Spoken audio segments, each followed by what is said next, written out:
Hello everyone, welcome to MLAS 700 Advanced Cybernetic Systems Development. This is the course introduction and a quick cybernetics primer.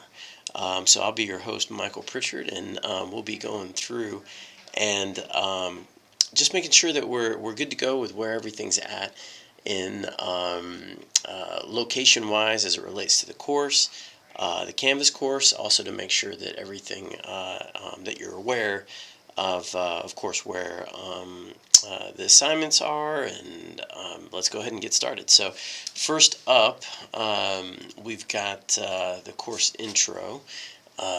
So this is course number 16990, 3 credit hours. It starts on 10/14, which is now 10/17.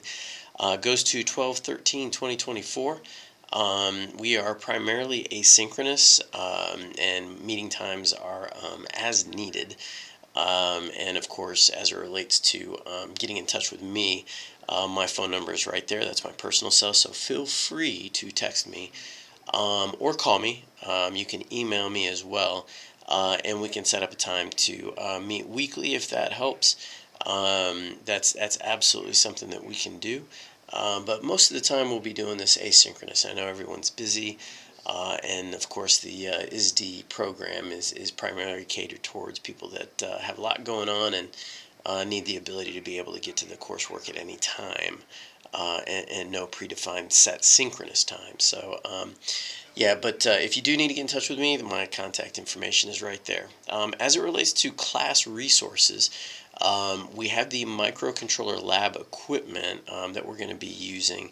In this case, we're going to be upgrading from the last one that you used in MLAS 650.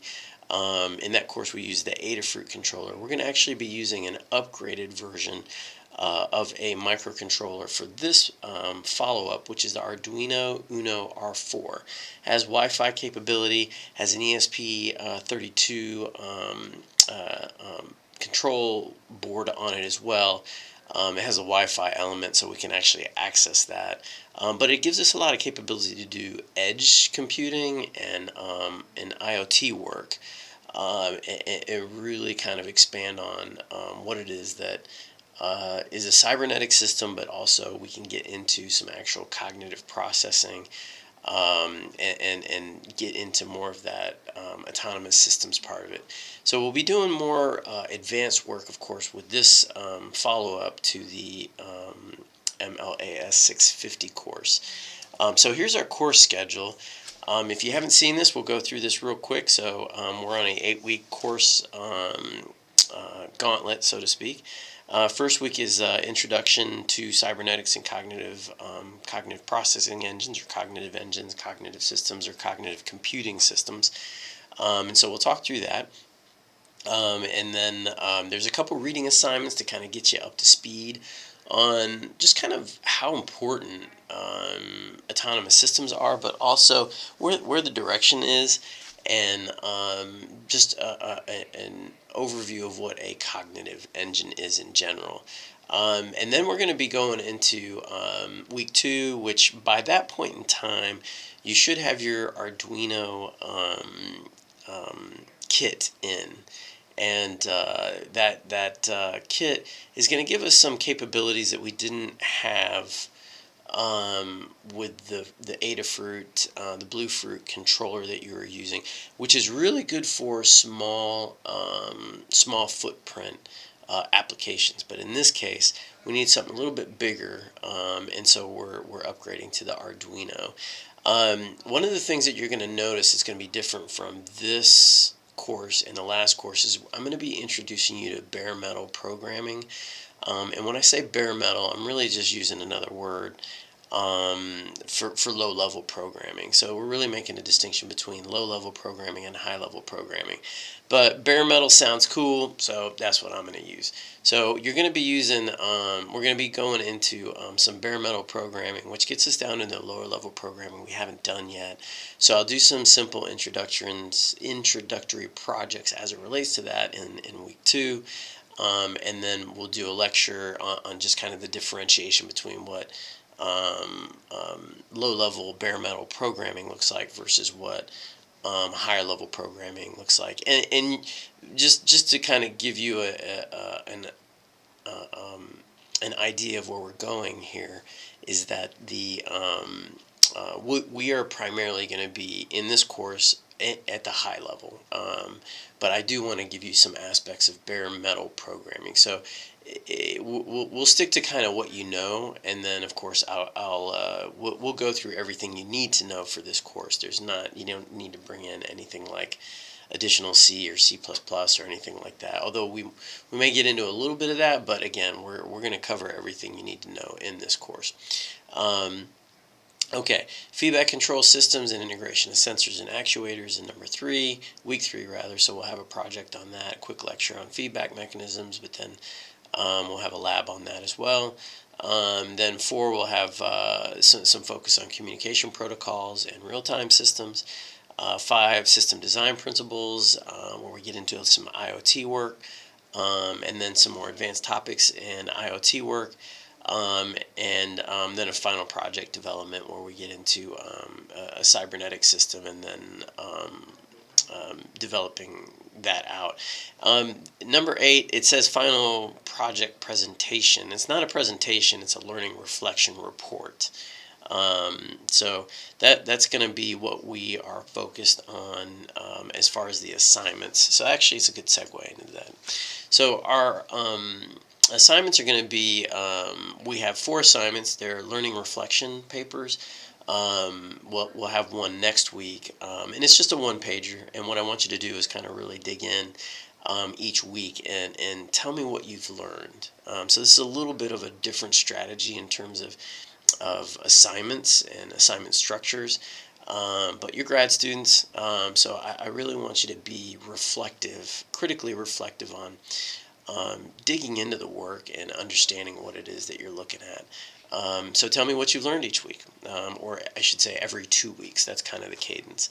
So we'll have one every 2 weeks, and then of course your final assignment is kind of a conglomeration of that and a learning reflection paper. So taking everything that you've learned in the 6 to 7 weeks, and then taking that in week 8, and then putting that together into a more critical, deeper dive. But again, I don't want to kill you with too much paper work. I want you to get kind of dense in it, in terms of you can get a lot done in 5 pages, and that's what I'm looking for, is for you to be real efficient in your writing and tell me what it is that you're picking up in terms of what I'm putting down in the lectures and the labs.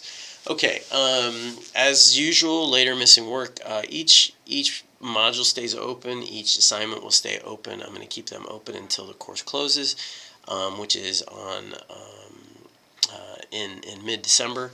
So just work it out with me. If you're going to be late on something, let me know.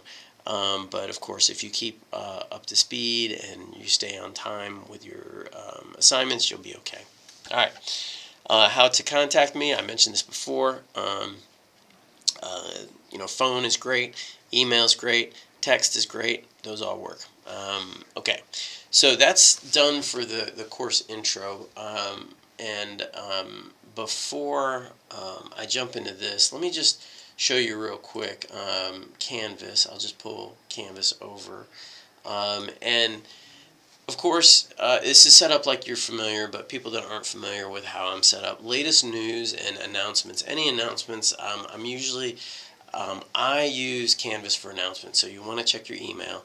I post everything up here, but when you come to the home page, I actually replicate the announcements here too. So you'll see kind of the latest, and I try to provide as best I can what you need to be working on, and any latest news or updates that are happening. Syllabus can be found right here, and then any modules. I haven't, as for this recording, I haven't I've released the modules, but when you're seeing this recording, the modules, you'll see your modules here in terms of week 1, week 2, week 3, and so forth. Assignments will be loaded up here. I have the first one loaded up, but I haven't published it yet, but you should see it here pretty soon. And that's pretty much it. I mean, we won't be doing any discussions on this, and so if you are looking for some office hours or want to go and cover the material and kind of have a discussion about things, just let me know. and I'm happy to sit down and each week have kind of a jam session as it relates to the course. Okay, so just wanted to show you that real quick before we jump back to the primer, and I think that's all I wanted to show you there. And again, if you got any questions on that, feel free to text or email. Okay, so let's go into the primer. The Intelligent Autonomous Systems Primer. Oh, well, I jumped ahead. Part 1. This is a carryover from in another class in terms of intelligent, or I should say you may have seen this from another class. I am pulling it forward. That's probably the better way to say that. So what is an autonomous system? I mean, we are in the Machine Learning and Autonomous Systems course track as it relates to Integrated Systems Design and Dynamics master's degree. And in this course track, autonomous systems is a big part of what we do. So it is defined, when you look at it, there's actually proceedings in intelligent autonomous systems. There's whole journal proceedings, there's whole symposiums, there's defense contracts, there's whole departments, there are now whole industries that are made around autonomous systems, and it's becoming its own area of not just research but industry. And it's moving so fast, you know, when you look at things like what's going on in Ukraine, when you look at things like what is going on in human robotics, when you look at things like what's going on with large language models and the integration of all of those, it's very clear that the wave of the future is this idea of intelligent autonomous systems. And essentially, intelligent autonomous systems are they're computing, they're sophisticated cognitive computing engines that can be left with by themselves without humans involved in their operations. I will say that another piece of an intelligent autonomous system is that it doesn't have to be a small thing that's bodied within a vehicle, as an example, or a small thing that's embodied within a watch, as an example, like like what you wear, like an intelligent wearable, right? A smartwatch or something like that. Those can be, and most of them are intelligent autonomous systems. Now, but they can be big things. They can be factories, like in Japan, a lights-out factory where no humans are involved in the day-to-day processing. That would be considered, I mean, it's organizational level, but that's an intelligent autonomous system. So I'm trying to take cybernetic principles. Remember, what a cybernetic system is anything that's a machine. And by definition, a human brain, a biological computer, that's an intelligent system. It's a cybernetic system. It's a machine. It's a biological machine, but it's a machine nonetheless. In the world of cybernetics, that is no different from like a computational machine, like a calculator. It's a little different. Of course, it has a different substrate, right? Silicone substrate versus carbon-based, water-based substrate that we're based off of. So I just want to keep people grounded in that understanding of what an intelligent autonomous system is and what it is at a higher level. And what it is at a higher level is a cybernetic system, and a cybernetic system is a machine. Okay, so so that's the, and that gets into, and we're going to talk about, and as part of the readings this week, there's 2 papers I want you to read. It's going to be this one, Intelligent Autonomous Systems, that was put out in 2021 by Department of the Navy. And it did a really good job of characterizing the main classifying the main components of an intelligent autonomous system, which is autonomy, intelligence, perception, decision-making, action, and communication. Now, there is a technical framework within there. It's kind of more on the life cycle development. It has components and aspects of that, but there's a broader context to the technical framework that I want you to pay particular attention to in the reading, because I want you to, I want to see that analysis of what you thought of this reading, not just from that perspective, but but I also want to get your own personal take on what jumped out at you when you read this report, or when you read this report in your learning reflection paper. There is going to be another paper that I really enjoyed, which was on cognitive systems and cognitive computing, and taken together, I want a little bit of a critical analysis and a comparing and contrasting between an intelligent autonomous system, a cognitive system, and a cognitive computing system, right? What is all that? What does that all mean? Ultimately, all three of those, regardless, are things that we have to think through, but they are cybernetic systems in general, right? Again, they're machines. Okay. So applications, from, I mentioned it before, but let's go from an industry perspective, not just autonomous vehicles and robotics, but it can be used for smart grids. Autonomous systems are used today in healthcare. They're used in agriculture. They're also used heavily in military and defense. And you probably see a lot of emphasis on that only because that's where the forefront of all of this is kind of at right now. In space systems and autonomy within space systems, you'll see a lot of that there too. But it exists in a lot of other areas. So what that has to do with cybernetics, because you hear me talking about it, is they're related. And so I'm going to give cybernetics a good treatment in the next lecture. So I won't spend too much time on this except to say you've seen this. It's been around. I just kind of giving you a refresher. Cybernetic's been around since the 1940s, and there's been a resurgence of it as of late, and I've talked about that. We'll get into kind of the history and give this a deeper treatment. But remember, high level cybernetics is about feedback loops. It's a control. It's a control system. It's heavily control theory, and then communication has to do with what comes in with input and what goes out with output. And don't forget, when we talk about cybernetics, it's a theory of change, right? It has to do with change. Any system any system and machine that performs any work of change is a cybernetic system. And when you look at the readings of what cybernetics is, especially the Ashbury,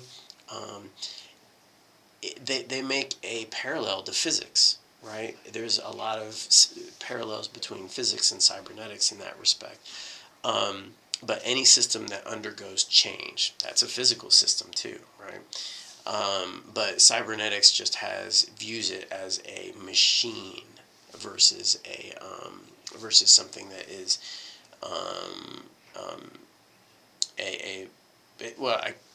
they're both physical processes. I was trying to make a distinction there, which I probably can't do. It's not a fair comparison, and I shouldn't do that. So I'll stay away from that.